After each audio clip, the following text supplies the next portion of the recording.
Hello everybody, I am Jared Ross of GeneaVlogger and welcome back to another Professional Genealogist Reacts.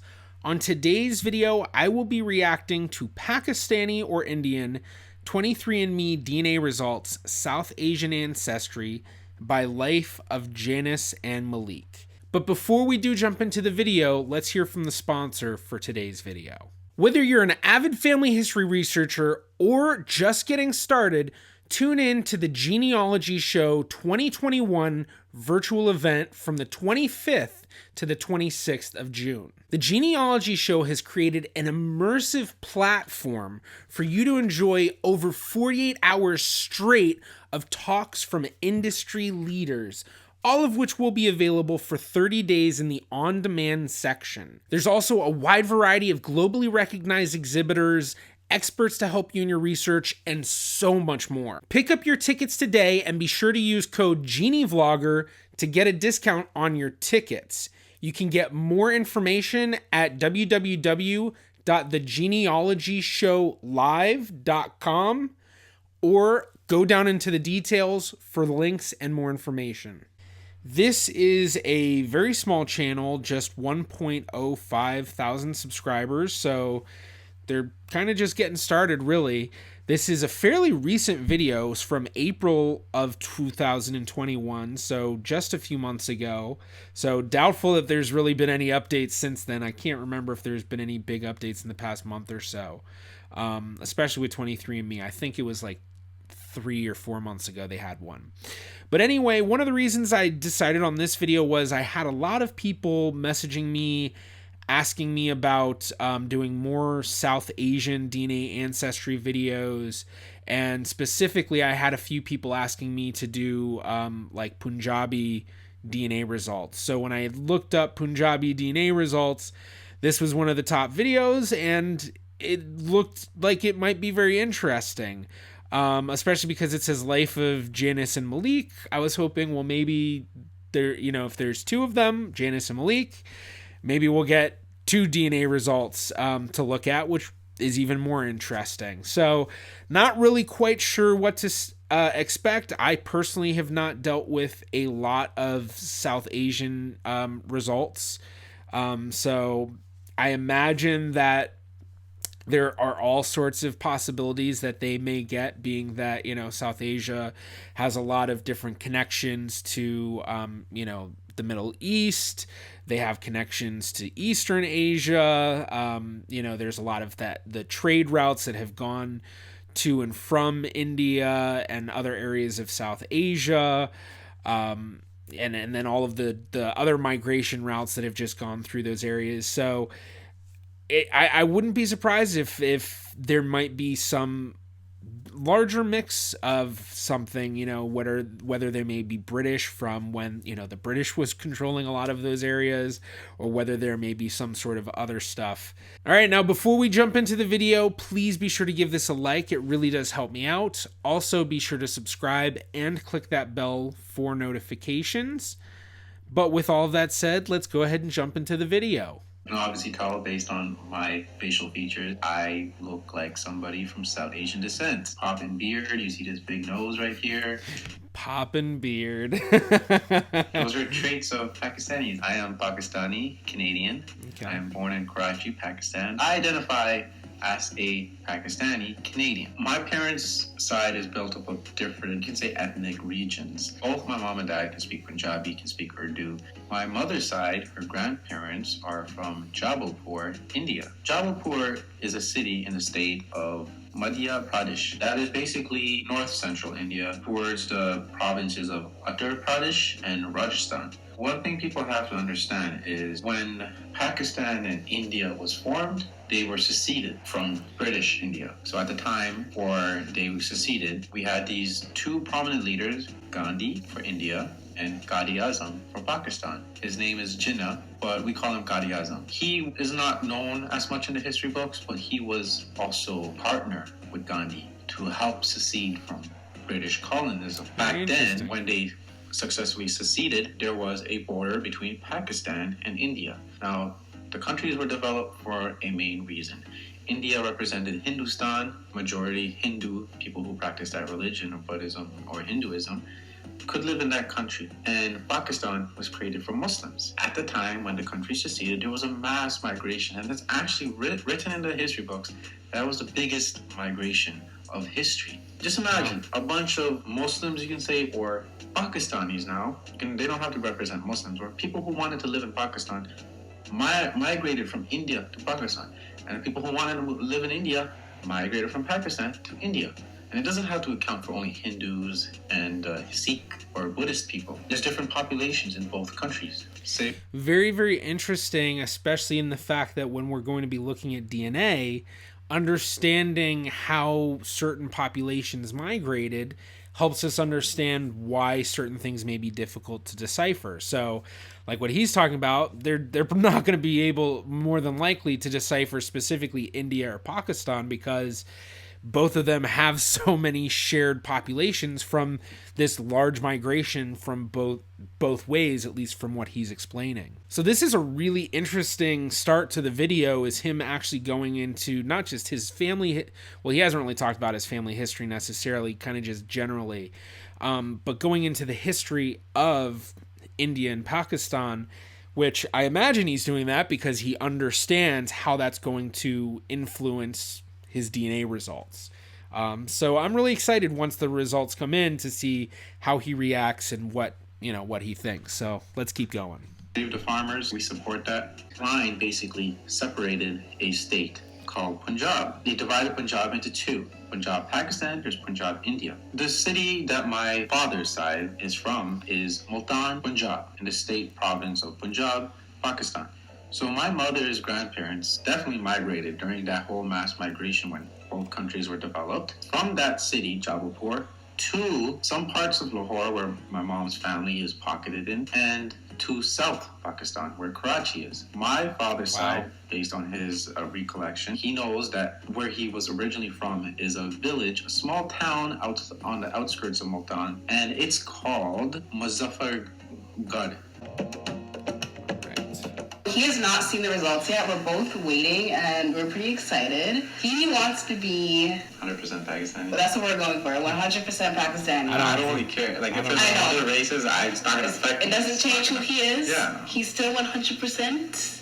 In the case of Malik, I might have fathered. According to 23andMe, I'm gonna turn the volume down a bit. I don't know if it's just from theirs, but it's like, it's really peaking on my end, so it's hard to understand. You are 95% South Asian. Oh, where's that from? All right. 3% British and Irish. Irish?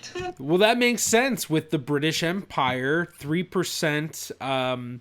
3% would be the equivalent, I think, of about third great-grandparent, fourth great-grandparent. I always kind of have to do the math in my head. Basically, I do it a lot in these videos. So it's, you get 50% from a parent, 25 from a grandparent, 12.5 from a great, 6.25 from a second great, and then about 3.175 or something like that from a second grade. So third or 3%, that would equate to about a second great grandparent, which, knowing the the British rule over India and Pakistan, that area in South Asia, that fits with that story, because a second great grandparent or a third great grandparent, we're looking at least if he's my age and about similar generation distances, basically that each generation's about 30 or 40 years or whatnot, probably looking at early 1800s, mid 1800s,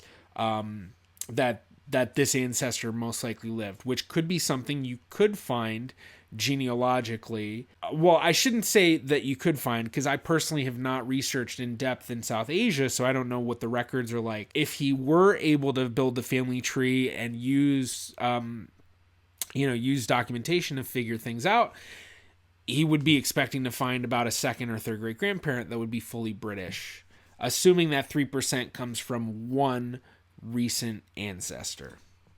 2% Sub-Saharan African. I mean, I already know. Are you scared? No, why would I Are you nervous? I'm kidding. Why do you say that? Because I don't see the reaction. Malik, you are 99.6% Central and South Asian. 0.4%, it cannot trace the population back to, okay? What? No, It can't detect it. What do you mean? Oh, what? What's this? What do they detect? No, let me see. I hope they show the results at some point on the screen, because I think I've said this in other videos. I hate when they don't show it on the screen and it's just someone reading it, because then you don't really get to analyze it. Okay, so here his results. That is. Okay, thank you.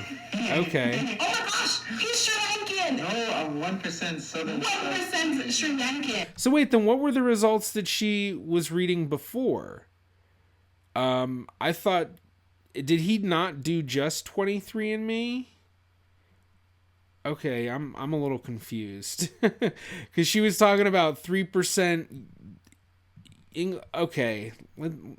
Okay, so I tried to figure out why she's reading two results, and I can't tell for sure. I think he tested in two places, but I guess they're focusing only on 23andMe. I'm not quite sure. It wasn't explained well, and unfortunately, because the way the mic is on this video and their voices are really peaked out, everything sounds like they're almost yelling. Maybe I'm missing something, so we'll just continue. Let's see what happens. I have Southern Indian ancestry. Which is probably from your mom's side, because they came from the central side, right? But they came from north central, so maybe some parts of remnants came from the south. They either migrated throughout the regions, right? The interesting part here is I'm Northern Indian. It actually mentions Northern Indian, though. it says Punjab. It's only doing two regions. Punjab. Yes. The same area. Holy shit.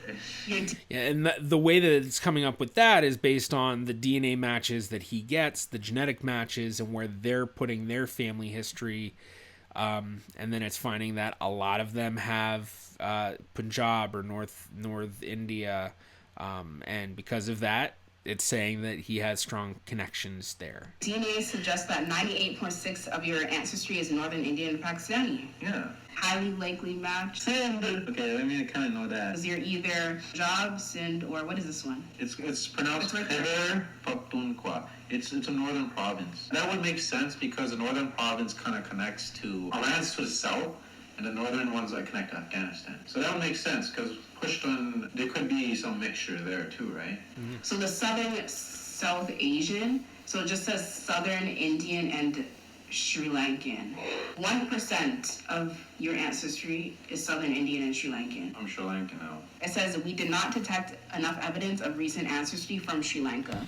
So what they say when they say we did not detect enough evidence of recent ancestry from Sri Lanka, basically what it says is that they're getting this 1% in his DNA based on their algorithm, but from his genetic matches, he's not getting a significant amount of people that are matching him genetically who have family trees that trace to Sri Lanka. And because of that, they can't then detect, it seems like he has a lot of connections to this area, this city, or this town, or whatnot. And because of that, that's why they're saying this. So the 1%, kind of like what he was talking about with these different migrations all throughout, what it could be is that it's not like it's coming from one recent ancestor. It's just because there's been so much migration that everyone in the community that he came from has these distant ancestors from the Southern Indian, Sri Lankan areas. And so they're getting, small amounts of that just because it's coming from all of these different distant ancestors that many of them descend from. But that 1% could be coming from a recent ancestor. That's certainly a possibility.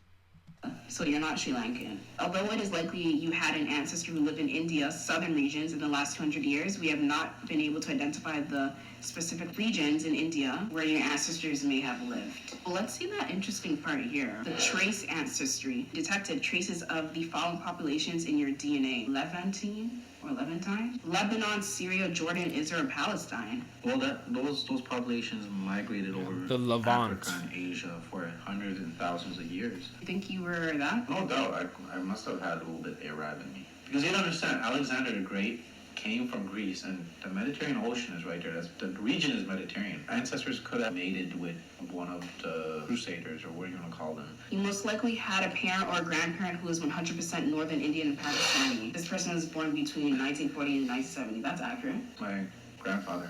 The Southern Indian is back in the 1800s. You had a third great-grandparent, fourth great-grandparent, fifth, sixth. This 7 was 100% Southern Indian. this So this is the 1%. Basically, they're like what I was saying before when they mentioned 3% for a British, for the other results for whatever whatever that was, and I mentioned breaking it down. 3% would be about a second great grandparent or a third great grandparent.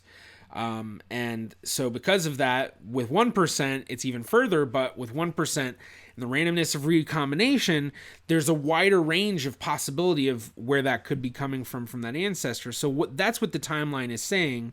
I'm going to rewind so it's showing. So basically what it's saying is, it could be as recent as a second great grandparent who could be born about, as early as 1850. Technically, they could be born earlier if, he had a lot of generations in his family where they had kids at as teenagers and stuff.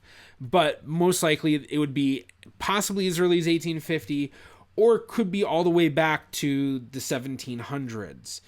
Technically, it could be even further. This is all assuming just that generations are probably about 25 or 30 years a generation. That's usually what they put them about. So that's what this chart is telling you, which luckily I will say so far, they seem to be interpreting these results really, really well. For one, he's constantly been throughout the video talking about the migrations, and that's how these affect these DNA tests. It says your maternal haplogroup is T1A1. Oh my God, I'm African. No, you're not. Just stop. It says I'm haplogroup L.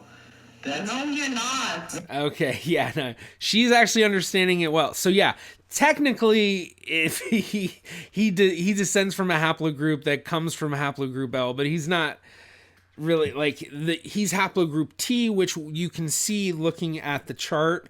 It's tracing from L, L3, N, R, T, and that's the migration route. And then all the people who descend from T, you can see these arrows. So going into North Africa, going into Europe, going into Northern Europe, and what looks like maybe Russia and stuff like that. And then also going into Southern Asia, Southern East Asia. So it's spread out in all of those areas. But tracing back 180,000 years, it goes to haplogroup L. Oh, listen. And that's where it started from there. Oh, okay. See, L, that's what mine says. It started from there. But T goes into the Mediterranean. That's where it gets the 0.4% from, right? So T, 25,000 years ago, that goes into the Mediterranean region.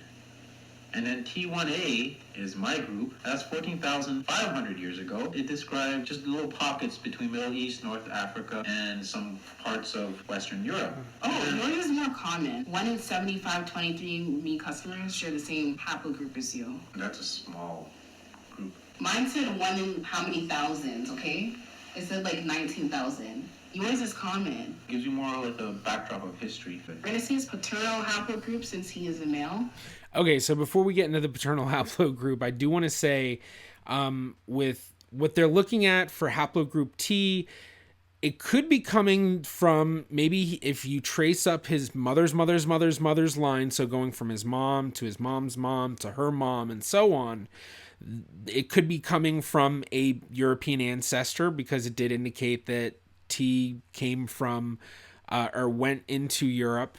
But it also indicated that T went into South Asia. So what he would need to do is he'd need to look at T1A1, which I think was his closest haplogroup, and see where are the other people who are T1A1, where are they commonly living. And if there's a large percentage who live in South Asia, then it may not necessarily be that that's coming from an ancestor who came from the Mediterranean, European areas.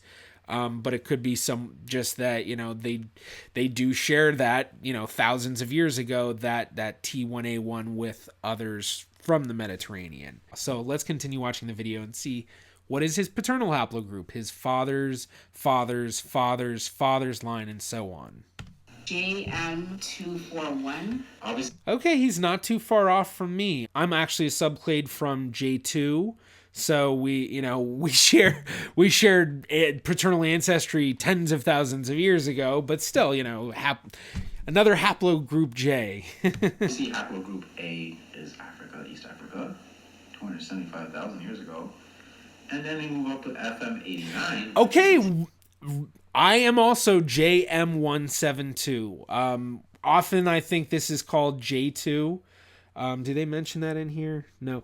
But there are a lot of people with JM172 who are Jewish. A lot of people who with JM172 who trace to all sorts of places within the Middle East. A lot of people who trace to the Mediterranean. And then I do know that there are a large amount who also trace to South Asia. So this does make sense. And then if you reading it, so JM172, yeah, Middle East to North Africa, the Arabian Peninsula, and Europe. And then a whole bunch of other stuff. Saudi Arabia, those regions. Arabian Peninsula. Oh wow, it got even more specific. It got more specific for him. JM241. To the Mediterranean. So overall, 23andMe, it's pretty good if you just want a broad area of where your ancestors may have potentially lived. But then again, it's different for every person. Luckily for you, you were able to detect that you were from Punjab, even though you already knew that. Yeah, I already knew I was Punjabi Pakistani. They didn't provide any results if I'm Saraiki or Balochi in any regards. 100% South Asian. Pakistani. So I also wanted to discuss something, and I've seen that in the comment section, people are relating me as ethnic Indian. I get that. I am pretty much ethnic Indian. But we also have to differentiate what I stand for. You guys have your opinions and affect me, but for a second or maybe 1,000 times, I'm restating I am Pakistani Canadian. I identify as Pakistani. So please correct yourself if you think that I'm full-on Indian. I'm not, because I don't identify with the Indian flag. And the DNA fully showed Pakistan, Yeah. Punjab. But you also have to understand, I get why some people are backing the idea that I am Indian. Now you have to understand this. When Pakistan seceded from British India, India itself also seceded, and it changed the name from British India to India. We seceded from the Commonwealth rule. We're still a Commonwealth country, you can consider. Not as high Commonwealth country as other countries that are run by white people, you can say. UK, US, Canada, like those are the Commonwealth countries that people see. But we have to understand that Pakistan became Pakistan, India became India, not British India. Because obviously if you were to go up to an Indian person and be like, you're British Indian, not everyone would sit well with that because they don't identify as British Indian. They're Indian. So I just wanted to put that out there because some people really be mixing up the two. Another few examples is you wouldn't go up to a South Korean and be like, you're North Korean. Yeah, they're Korean, but they're different countries, different political views, different socio-economic structure, different cultural stuff, things too, right? You wouldn't go up to a Taiwanese person and be like, no, you're Chinese. They will pretty much take offense to that. They're not Chinese, they're Taiwanese. It goes in the same way. Don't ever call me an American. Please, we do not want to be called Americans. There's a reason why we all know that, okay? There you have it, his 23andMe Pakistani reports. Well, thanks for watching this video. Hopefully there is an update soon, so we will be able to update you guys if there's anything else that pops up with his DNA. Bye. Thank you. All right. Oh, all right. There we go. All right. That was a pretty good video. I'll go ahead and address what he was talking about there at the end because it applies to a lot of the videos I do, because when I do these videos, I'm talking about ancestral history. And a lot of times with ancestral history, it's not dealing with countries and identity and culture and things like that. But one of the common things I find with a lot of my videos is when I talk about somebody's ancestry and what the DNA is indicating where their ancestors are coming from, people will take that as some sort of attack against what that person identifies as. And the reality is that all over the world, there are these major issues in terms of what the ancestry of somebody is and what they personally identify as culturally. I mean, like he was saying, he identifies himself as Canadian Pakistani, whereas I identify myself as an American Jew. I thought the video overall was really great. He kept bringing up the fact about migrations between the different areas. I really wish I understood what was going on with when she first said 95% South Asian, 3% European, or I think it was British English or English Irish, and then 2% Sub-Saharan African. I tried to watch that back. Maybe I'll have to watch it again. Maybe I won't understand it until I edit the video. Comment down below if you know what was going on with that, because was that just a different DNA result, or I don't know. But also, as usual, I was a little disappointed in the fact that they didn't go into any sort of genetic matches type of stuff. I know it's hard to do that because of privacy with names and all of that, but even if they just kind of go into how many genetic matches they were able to get and how close they were, I think it's interesting, for one, with the fact that I do so many of these reactions. I think it'd be interesting for people to start to see that these databases have much different amounts of people from certain ethnicities, to say, certain ancestral backgrounds. So like when we saw with that Korean adoptee video I did a while back, she had very distant she had very distant genetic matches as her closest matches. But then if you get someone who's comes from an endogamous population, which basically means that it's a community where just for generations and generations, only people married within that community. So examples would be like someone who is Jewish, someone who was French Canadian, so Acadian or Cajun, Creole. Mexican ancestry has a lot of endogamy, Puerto Rican ancestry, a lot of places where there's islands, where people they're living in an island and they are kind of stuck, not a whole lot of people migrating into the island. So a lot of the people are going to descend from a lot of the same ancestors. And when you get people like that, you see that there's a ton of genetic matches. So I know they mentioned that they're hoping to do future videos if there are updates, which there will be updates. So if you are watching this, Janice and Malik, if you're watching this, please do in your update video talk a bit about the genetic matches, whether how many it is that you have, or if you can go a little bit further. What I would love to see is people talking about that, I saw this cousin who confirmed these ancestors for me who lived in this area, or something like that. But overall, as I said, this was a really good video. Well, thank you so much for checking out this video. I do hope that you enjoyed. If you did, please be sure to give it a like. That really does help me out. Also, be sure to click right about here if you'd like to subscribe. It is completely free to do so. You can also follow me on Facebook, Twitter, or Instagram at GeneaVlogger. I'm the GeneaVlogger. See you in my next video.